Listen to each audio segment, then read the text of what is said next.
अलाउद्दीन खिलजी के काल की सबसे शानदार इमारत अलाई दरवाजा है। इसका निर्माण उसने 1311 ईस्वी में करवाया। अलाई दरवाजा कुब्बतुल इस्लाम मस्जिद का दक्षिणी प्रवेश द्वार कहा जाता है। दरअसल अलाउद्दीन खिलजी की योजना कुब्बतुल इस्लाम मस्जिद के 4 अलाई दरवाजे बनवाने की थी, जिसमें से एक उत्तर दिशा में, 2 पूर्व दिशा में और एक दक्षिण दिशा में वह उसे बनवाना चाहता था। लेकिन वह अपने जीते जी केवल दक्षिण दिशा में ही इस अलाई दरवाजे को बनवा सका और उसकी मृत्यु 1316 ईस्वी में हो गई। यह स्थापत्य लाल बलुआ पत्थर व सफेद संगमरमर से बना हुआ है। यह वर्गाकार हॉल के रूप में निर्मित है। इसकी दीवारें 11 फीट मोटी और ऊंचाई 60 फीट है। इसके आंतरिक कक्ष की लंबाई 34.5 फीट है, जबकि बाहर की ओर से अलाई दरवाजे की लंबाई 56.5 फीट है। इसमें चारों दिशाओं से प्रवेश कर सकते हैं। इसका उत्तर की ओर वाला दरवाजा कुतुब मीनार की ओर खुलता है।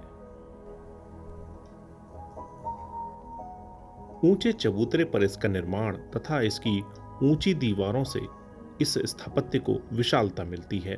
अगर हम इस स्थापत्य के बाहरी स्वरूप की विशेषताओं की बात करें तो इसके निम्न भाग की दूसरी पंक्ति का अलंकार चैत्याकार है, जो निश्चित रूप से बौद्ध धर्म से प्रेरित है। साथ ही इसके दरवाजों पर बेल बूटों का अलंकरण हिंदू स्थापत्य शैली की प्रमुख विशेषता है। अतः हम स्पष्ट रूप से कह सकते हैं कि यह स्थापत्य हिंदू, मुस्लिम और अन्य धर्मों के समन्वय का प्रतीक है। इसमें कुरान की आयतें तुगरा शैली में लिखी गई हैं, जिसे कूफी कहा जाता है। इसकी सफेद संगमरमर की जालियां इसकी सुंदरता में 4 चांद लगा देती हैं। इस स्थापत्य के 3 बाहरी दरवाजों में घोड़े के नाल के समान मेहराबों का प्रयोग किया गया है, जो कि ऐसा पहली बार हुआ था। जबकि आंतरिक दरवाजा, जो कि कुतुब मीनार की ओर खुलता है, जिसमें ट्यूडर मेहराब यानी कि चतुष्कोणीय मेहराब का बहुत अच्छे से प्रयोग किया गया है। भारत में पहली बार सच्ची गुंबद का प्रयोग इसी स्थापत्य में किया गया। सच्ची गुंबद, जिसे वैज्ञानिक गुंबद भी कहा जाता है, इस गुंबद के अंतर्गत ऊर्ध्वाधर रूप से गुंबद की ऊंचाई के साथ साथ पत्थरों को लगाया जाता है। दूसरी ओर इससे पूर्व प्रचलित कॉर्वेल पद्धति, जिसे तोड़ा तकनीकी भी कहते थे, उसमें पत्थरों का प्रयोग क्षैतिज रूप से किया जाता था। अलाई दरवाजे के दाईं ओर इमाम जामिन का मकबरा है।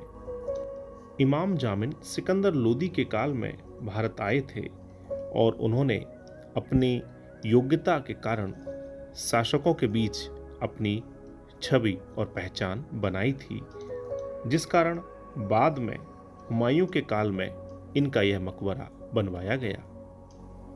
अलाउद्दीन खिलजी द्वारा यहाँ पर अलाई दरवाजे के साथ साथ दक्षिण पश्चिम में अलाउद्दीन खिलजी यानी कि स्वयं का मकबरा और मदरसा भी बनवाया गया।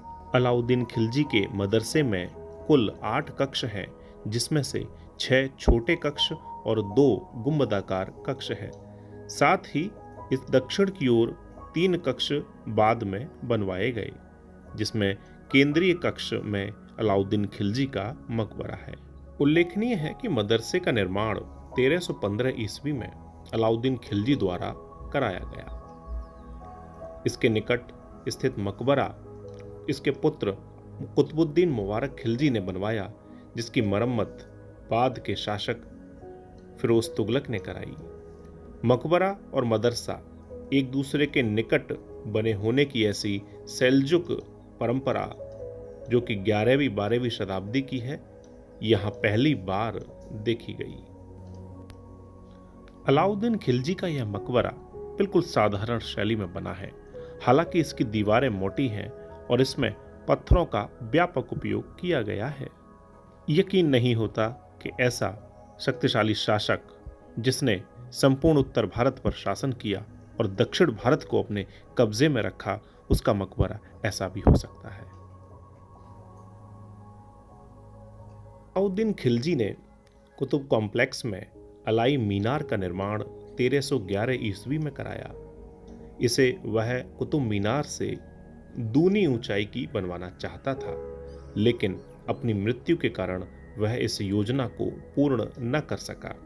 इसकी ऊंचाई 75 फीट है और इसकी गोलाई 32 बराबर भागों में बटी हुई है, लेकिन आज यह अपनी बाहरी मौलिक संरचना खो चुकी है।